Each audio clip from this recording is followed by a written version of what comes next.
It all started on a quiet morning in late spring, the kind of morning where the mist hangs low over the water and the world feels almost too peaceful to disturb. The small town of Maple Hollow was tucked deep in the countryside, surrounded by thick pines and winding creeks.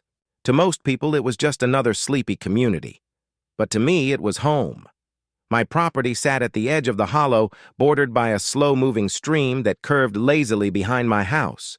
For as long as I could remember, a sturdy wooden bridge spanned that stream. It wasn't grand or modern, but it had stood for decades, built by my grandfather with his own hands.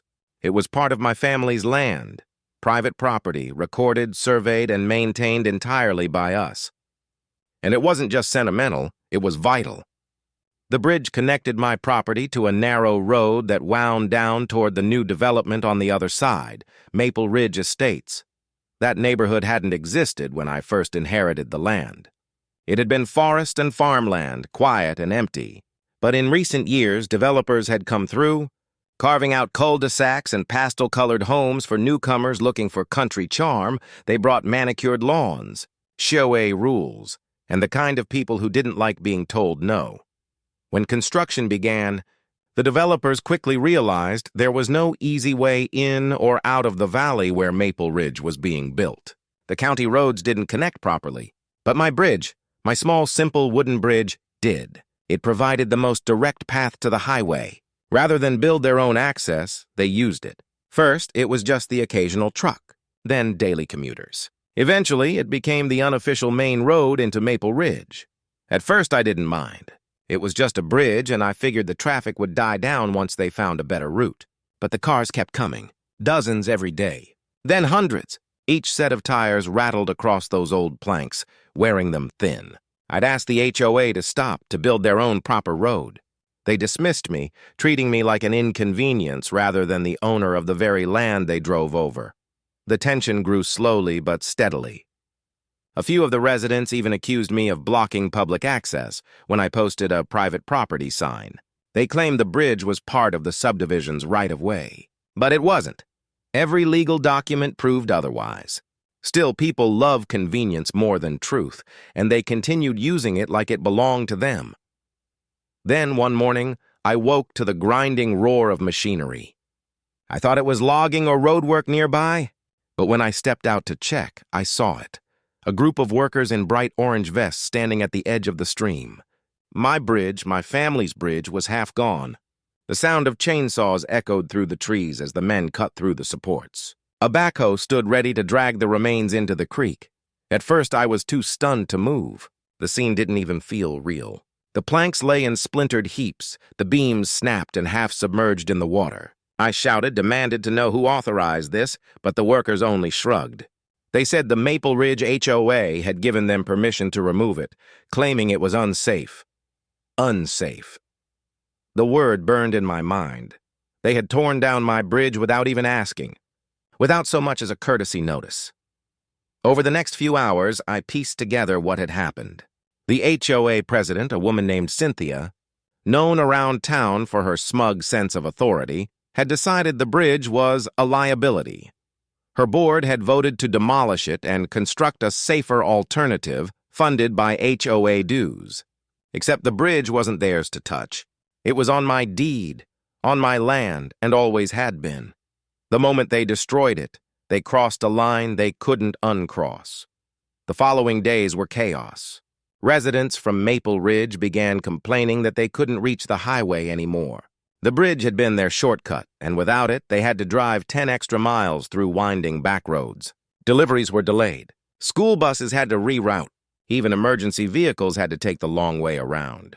The HOA scrambled to control the narrative, blaming me for restricting access and failing to cooperate. But I had all the proof I needed. Every plat map, every record, every survey clearly showed the same thing. I owned that land. The irony, though, was almost poetic. The bridge they tore down was the only road in or out of their development. Without it, they were trapped behind their own creek, cut off from the rest of the town. They had destroyed their own lifeline. I watched it unfold from my porch day after day as the HOA held frantic meetings. They sent letters, then emails asking me to discuss a mutual solution. I ignored them. Not out of spite, but out of principle.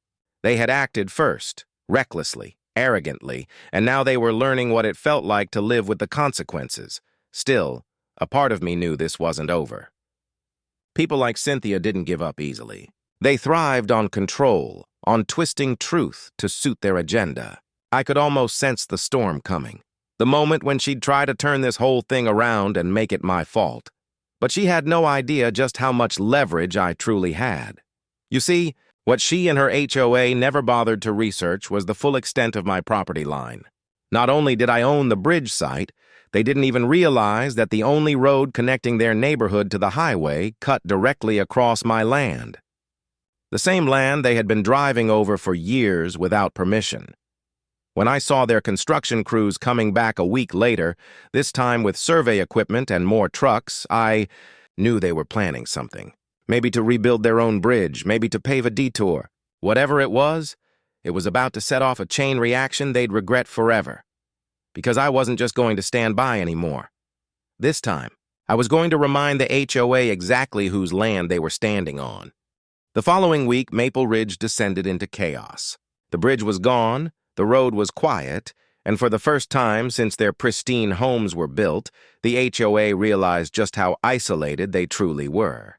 What had once been a convenient shortcut had turned into a bottleneck that no one could escape. At first, I thought they'd learn their lesson and leave me alone. But arrogance rarely surrenders quietly. On a Tuesday morning, just after sunrise, I noticed movement down the road, surveyors. They were setting up tripods and marking stakes right on the edge of my property line. A group of workers followed, measuring distances, hammering in posts, and laying out colored tape like they were preparing for construction. It didn't take long to figure out what they were planning. The HOA had decided to rebuild the bridge, on the same spot, over the same creek, on my land. They hadn't even bothered to contact me first. They just assumed they could do it. But I had other plans.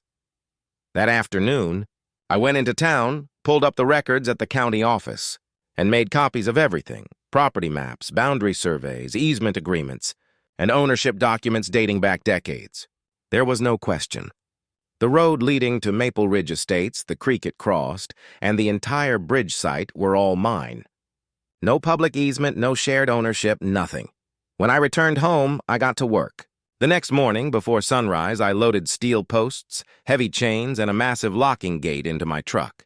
By the time the sun rose, the air smelled of cut grass and cold dew as I welded the gate in place across the narrow road that led into the neighborhood. It wasn't anything fancy, just solid, utilitarian, and unmistakable. A clear message.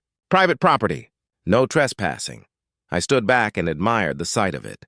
The metal gleamed in the morning light, blocking the only direct access to Maple Ridge. There was no way through without permission. The reaction was immediate. By mid-morning, cars began pulling up on the other side, honking, confused, some angry. Residents got out, waving their arms, shouting questions I couldn't hear. I stayed back near my porch, sipping coffee, pretending not to notice. By noon, Cynthia showed up. She was exactly as I remembered from HOA meetings, immaculately dressed, phone in hand, wearing that expression of authority she used like armor. She stared at the gate like it was a personal insult. A few men from the neighborhood stood behind her, whispering among themselves, probably plotting their next move. I didn't go out to meet them. There was nothing to discuss. The documents were clear, the sign was clear, and their previous demolition had already spoken louder than any words could. By evening, they were forced to turn back. Delivery trucks couldn't get through. School buses were rerouted. Even the mail carrier refused to enter until the issue was resolved. I could almost feel the tension radiating from across the creek. An entire neighborhood suddenly realizing that their entire access point depended on me. The next day, I received a letter. It was hand-delivered by a courier, the HOA's official stationery complete with their crest at the top. They called my gate an illegal obstruction and demanded immediate removal under threat of legal action. I smiled when I read it. They had no idea how deep they'd already buried themselves. The thing is, property law doesn't care about who shouts the loudest. It cares about paperwork, and I had every document on my side. Their public road was, in reality, a private right-of-way that my family had granted the county decades ago under the condition it remained agricultural. When they rezoned it for residential development without my consent, that right expired, meaning they had no legal right to use it at all. For years, I'd let them drive across it out of goodwill. But goodwill evaporates when someone tears down your bridge. The HOA doubled down. They hired contractors, lawyers, even sent someone from the county to inspect the gate. But the county official confirmed what I already knew. It was my property. They couldn't touch it. The HOA's faces must have turned white when they heard that. For the next few days, Maple Ridge became a ghost town. The only way in or out was through the long, winding back road that added nearly half an hour to every drive. Trash piled up because garbage trucks refused to service the area. Delivery vans stopped coming. Residents began posting online, complaining about being trapped. And then, one night, just before midnight, I heard the metallic clink of tools outside. I stepped onto my porch quietly, letting my flashlight cut through the dark. Two men, residents by the look of them, were at the gate trying to cut the chain. I shouted once, loud enough to make them freeze. They ran back toward the road, their flashlights bouncing wildly in the dark. That was the final straw. The next morning, I installed motion sensors, floodlights, and cameras. Then I called my lawyer. Together, we filed an official notice of trespass against the HOA and sent copies to every homeowner in Maple Ridge. From that point on, any attempt to enter without permission would be treated as a criminal offense. Days turned into weeks, and the neighborhood's patience ran out. Cynthia called several emergency meetings, trying to calm residents as frustration turned into anger. Her leadership started to crumble. People began questioning why the HOA ever touched the bridge in the first place. The rumor mill churned fast. Some claimed she ordered the demolition without a proper vote. Others said she lied about who owned the land, and through it all, I watched quietly from my porch, maintaining the same calm I'd had since the beginning, because I knew something they didn't. I wasn't finished yet. I wasn't just protecting my property. I was about to take full control of the road they depended on.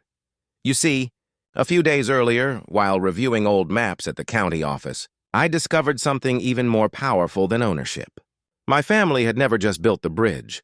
They had registered the land as a private easement corridor, meaning any future development crossing it owed compensation and usage fees to the owner.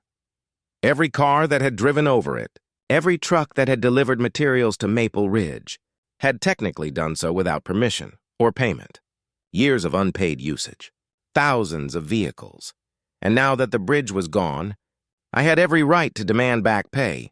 I began gathering documentation, traffic counts, photos, dated records of the HOA's own statements acknowledging their use of my road.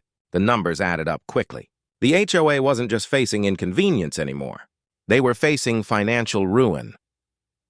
As I closed my binder one evening and looked out at the locked gate under the fading orange glow of sunset, I felt a quiet satisfaction. They thought tearing down my bridge would put me in my place. But they had no idea they'd just trapped themselves, behind a gate I now controlled entirely. By the time autumn began creeping across Maple Hollow, the once proud neighborhood of Maple Ridge was falling apart. The lawns that had once been the pride of the HOA were overgrown. Trash bins lined the streets, overflowing because service trucks couldn't make it through the long detour. Amazon deliveries stopped altogether. Even food delivery apps had started marking the neighborhood as out of range, and while they struggled, I prepared my next move. The moment I discovered the old easement clause, everything changed. My grandfather had been meticulous with records. Decades ago, when he allowed limited public access through our land, he added a condition that would come to define this battle. Any non-agricultural or commercial use of the road required written approval and compensation. When Maple Ridge was built, they never sought it. They just assumed they had the right to use it. So now, every vehicle that had used my road, construction crews, moving trucks, daily commuters, had technically violated that clause. And the best part? I could prove it. I compiled years of evidence. I had footage, timestamps, photos from my property cameras dating back before the bridge demolition. I gathered witness statements from old neighbors, even the county's own inspection logs that showed heavy construction traffic using my land.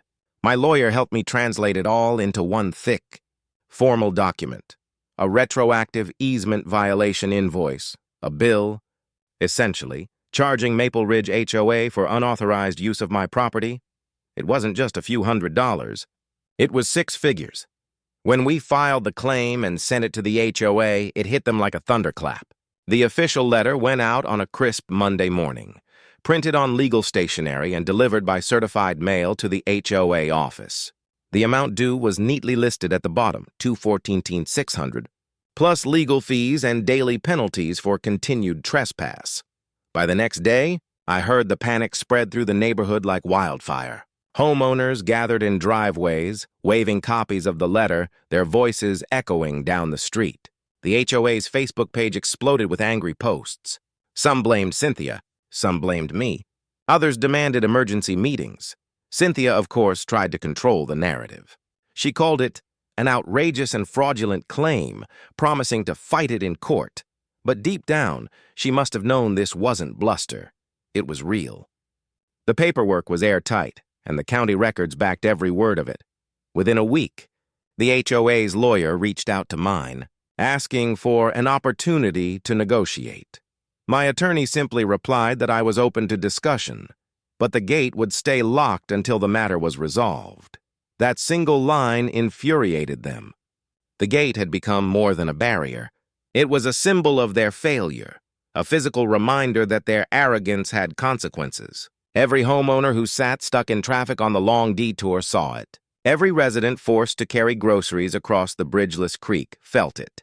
The first meeting was scheduled in early October at the county courthouse. I showed up in a clean shirt carrying a simple folder.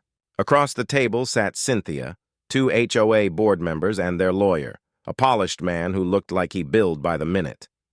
He spoke first, trying to sound confident, suggesting that perhaps we could reach a reasonable compromise if I reopened the road immediately. My lawyer slid a copy of the old easement agreement across the table, pointing to the clause in question. The room went silent. The HOA lawyer scanned it, frowning deeper with each line. Cynthia's face paled when she realized what it meant. The document was dated, notarized, and officially recorded. There was no loophole, no room for interpretation. The meeting ended quickly after that. The HOA refused to pay, claiming they'd contest the validity of the agreement. But that didn't matter. The court date was set. In the weeks that followed, the tension in Maple Ridge boiled over. Some homeowners began turning on the HOA board, demanding answers. Others threatened to sue the HOA themselves for negligence and mismanagement. The story even began spreading beyond the neighborhood. Local news outlets picked it up, running headlines like, "Private landowner locks HOA behind their own creek, legal battle brewing over bridge demolition." Neighbors stopped waving at each other. Cars that once drove smoothly over my bridge now lined up at the long back road, their bumpers caked in dust. The perfect suburban dream of Maple Ridge had become a nightmare, but the real breaking point came when the county refused to intervene. The HOA had filed a desperate complaint asking the county to declare the road public access, but the county commissioner's office reviewed the documents and denied it. The road, they said, was indeed private. They even issued a statement confirming it was outside county maintenance jurisdiction. In one move, the HOA's last hope evaporated. That night, I sat on my porch watching the lights of Maple Ridge flicker across the creek. I could see the silhouettes of people gathering at the end of the blocked road, staring at the gate as if their anger alone could melt it open. I didn't hate them. Most of them were just caught in the crossfire, victims of the HOA's arrogance. But I wasn't going to budge, not after what they'd done. When the court date finally arrived, the courtroom was full. Reporters, residents, lawyers. It felt like the entire town had shown up. The judge, an older man with sharp eyes and little patience for nonsense, listened carefully as both sides presented their cases. The HOA's lawyer tried to argue implied public use, but my attorney dismantled the claim with records, maps, and historical land deeds. Then came the moment of truth, the judge's ruling. His words were calm, almost casual, but they carried the weight of finality. He affirmed that the land, bridge site, and connecting road were indeed my private property, protected by the original easement clause. The HOA had trespassed, and the damages were valid. When he read the compensation figure, over $200,000, Cynthia's composure finally cracked. Her expression shifted from defiance to disbelief. The courtroom murmured. Some homeowners gasped quietly. The judgment required the HOA not only to pay restitution, but also to fund the complete reconstruction of the bridge under my supervision, with no claim of ownership once completed. In other words, they had to rebuild what they destroyed, but they'd never get to use it freely again. By the time I stepped out of the courthouse, the air felt lighter. The sun broke through the clouds, and for the first time in months, I felt a sense of justice. But even then, I knew this wasn't over. The HOA still had to figure out how to pay, and with residents turning against each other, things inside Maple Ridge were about to get much uglier. The bridge had been the spark, but the real fire was just beginning. The courtroom victory should have marked the end of it. The judge's gavel had fallen, the verdict was crystal clear, and for the first time in this entire feud, the truth had been recognized for what it was. The bridge had been mine, the road had been mine, and every action the HOA took against it had been illegal. But Maple Ridge wasn't built on logic. It was built on pride, and pride doesn't die quietly. Within days of the ruling, the cracks that had been forming inside the HOA widened into full-blown fractures. Cynthia tried to keep control, calling emergency meetings and issuing carefully worded memos to clarify the situation. But no amount of sugarcoating could hide the fact that the HOA now owed me over $200,000, money they didn't have. The homeowners' fury was immediate. They demanded answers. They wanted to know how their HOA board had destroyed private property, ignored warnings, and dragged them all into debt. Some had already begun paying higher dues to cover legal costs, but now they realized those payments had gone into defending Cynthia's mistake. I didn't need to be inside their meetings to know what was happening. Word traveled fast in a small town like Maple Hollow. One by one, board members began resigning. The HOA's treasurer quit first, then the secretary. Soon, even the maintenance manager walked away, leaving Cynthia alone to face the mess she'd created. From my porch across the creek, I watched the once lively neighborhood turn eerily quiet. The lawns that had been trimmed with military precision were now knee-high. The fancy entrance sign at the subdivision's gate began to rust. Without the HOA funds, the landscapers stopped coming. Streetlights flickered out. The illusion of order and prestige evaporated overnight, and then came the lawsuits, this time from within. A group of homeowners, furious about their plummeting property values, filed a civil suit against the HOA board. They accused Cynthia of negligence, misuse of funds, and failure to disclose the truth about the land dispute. The story made the local paper again, and by now, the whole county knew about the bridge that broke Maple Ridge.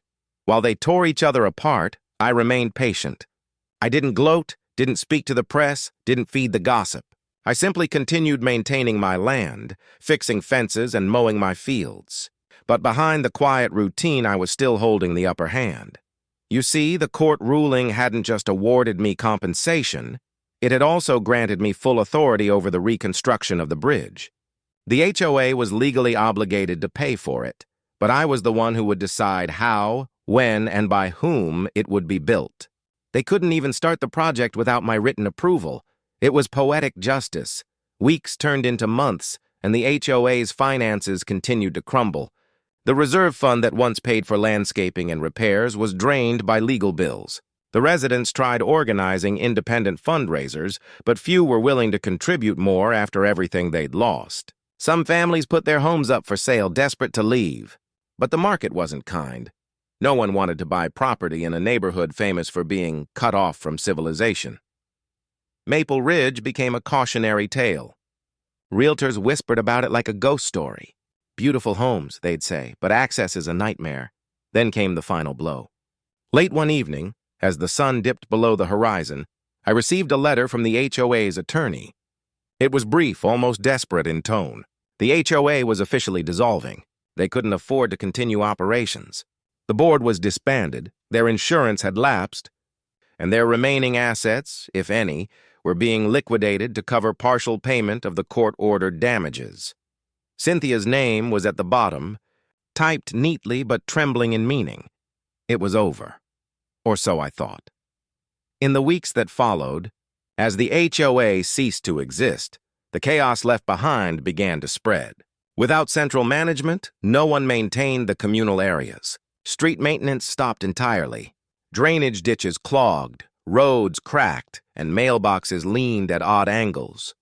The once proud symbol of suburban order now looked like an abandoned relic of overconfidence.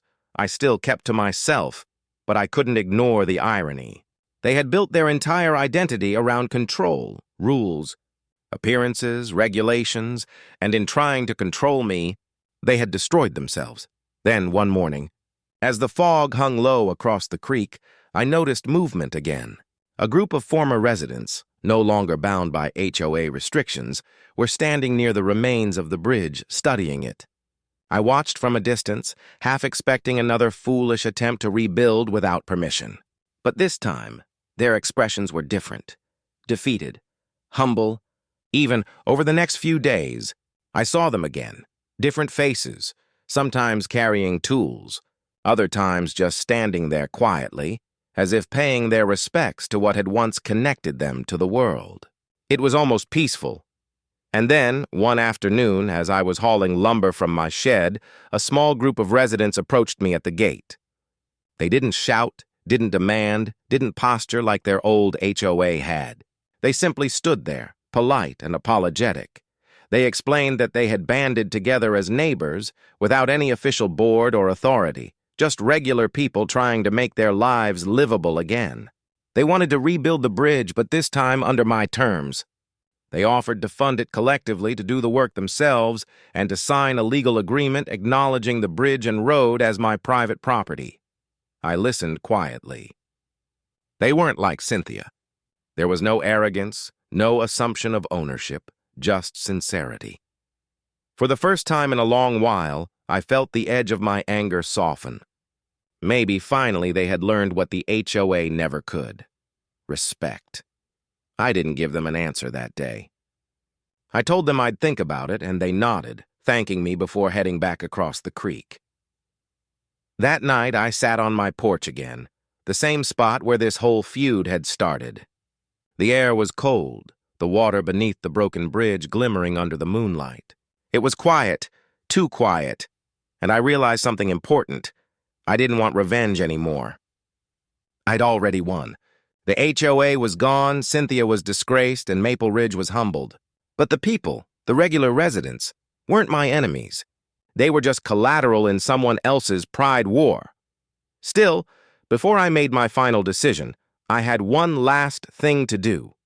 The judgment against the HOA hadn't been fully paid yet. There were still funds to collect from their liquidation process. And I wanted to see it through, not for greed, but to ensure the lesson was permanent. Cynthia had built her kingdom on my land, ignored my warnings, and believed her authority outweighed ownership. And now she was about to face the last consequence of that arrogance, personally, because when an HOA dissolves, responsibility doesn't vanish. It transfers, and the final chapter of this story was about to land squarely on her shoulders. Winter came early that year. The leaves that had once painted Maple Hollow in gold and crimson now lay frozen along the creek bed, and the air carried that sharp stillness that only comes before snow. The bridge remained a skeleton of its former self, splintered beams and rusted bolts half buried under frost. It stood there as a monument to arrogance, a reminder of what happens when pride outweighs respect. By then, the HOA was officially gone. The dissolution paperwork had cleared, the accounts had been emptied, and the organization that once ruled Maple Ridge with smug authority no longer existed. But the story wasn't finished, not yet. When the HOA folded, the remaining assets, bank accounts, reserve funds, and even their community maintenance equipment had been seized to partially satisfy the judgment. But there was still a remaining balance, over $70,000 in unpaid damages, not covered by the liquidation. And under state law, the person who had authorized the unlawful demolition, the HOA president, was personally liable. That person, of course, was Cynthia. I received the notice from my lawyer in early December. It was short, direct, and satisfying to read. The remainder of the court-ordered compensation will be sought from Ms. Cynthia Harrow in her personal capacity. I didn't feel joy at the news, just closure. Justice had a way of finding its own rhythm, slow but steady. The weeks that followed were quiet. Without the HOA, the neighborhood's identity crumbled completely. Mailboxes leaned, Christmas decorations hung half-finished, and for the first time since the development had been built, Maple Ridge felt like an ordinary place. No board, no rules, no control. Just people, finally left to live without oversight. And yet, through the silence, I couldn't help but notice something unexpected. A few of the residents, those same ones who had approached me weeks earlier, had begun cleaning up the debris by the creek. They cleared branches, gathered the old bridge planks, and stacked them neatly to one side. Day by day, they showed up again, shoveling mud, laying gravel, even bringing lumber. They weren't rebuilding without permission this time. They were preparing, waiting, respecting the boundary. I admired that. So one cold morning, as fog drifted low over the water, I walked down to meet them. They stopped their work as I approached, clearly unsure how I'd respond. But I wasn't angry anymore. I asked them what their plan was, and one of the men, a retired engineer, explained they wanted to construct a smaller, lighter footbridge first, just for pedestrian use. Something symbolic to reconnect the two sides of the creek. They didn't ask for ownership or access rights. They just wanted cooperation. That was all I needed to hear. I agreed, but on one condition. The new bridge, whatever form it took, would remain on my deed, protected under my terms, and maintained properly this time. They accepted immediately. Within days, I drew up a simple contract with my lawyer, and every participating homeowner signed it. No committees, no bureaucracy, just signatures, honesty, and handshakes. By mid-January, the construction began. The sound of saws and hammers once again echoed across the water, but this time it wasn't hostile. There was laughter, teamwork, even kids helping carry small boards. For the first time in years, the air around Maple Ridge felt alive again, not controlled by rules, but connected by effort. It took 3 weeks of steady work. Through frost and drizzle, but when it was done, the bridge stood proudly again, a modest but beautiful wooden span, strong and clean, stretching across the same creek where the old one had fallen. It wasn't grand, but it was built with care and respect. On the day it was finished, a small crowd gathered. No speeches, no press, no ceremony, just quiet satisfaction. Someone brought hot cocoa. Someone else tied a small wreath to the railing. It was simple, and it was enough. As I stood there looking across the bridge that had caused so much chaos, I realized it wasn't just about property anymore. It was about understanding, about boundaries, literal and personal, and how people crossed them without thinking until consequences forced them to look back. But fate still had one last twist to offer. A week after the bridge opening, I received another letter, this one from Cynthia herself. It wasn't formal, wasn't typed, and for the first time, it wasn't arrogant. Just a folded piece of paper with shaky handwriting. She apologized. She admitted she'd been wrong, that pride had blinded her, that she thought her position gave her power over truth. She said she'd lost everything, her job, her standing, even her home, which she was being forced to sell to cover the remainder of the judgment. But at the end of the letter, she wrote something that stuck with me. I thought control was leadership. I thought rules made community. But now I see that all it ever did was separate us, from each other, and from people like you who actually understood what responsibility means. For a long moment, I just sat there holding the letter. There was no satisfaction in it, just quiet reflection. She'd finally understood, but at a cost too high to celebrate. I folded the note and tucked it away, a reminder that even the worst conflicts can teach something if you let them. By early spring, The bridge had become part of daily life again. Children fished from its edge, couples walked across it at dusk, and the once isolated neighborhood began to rebuild.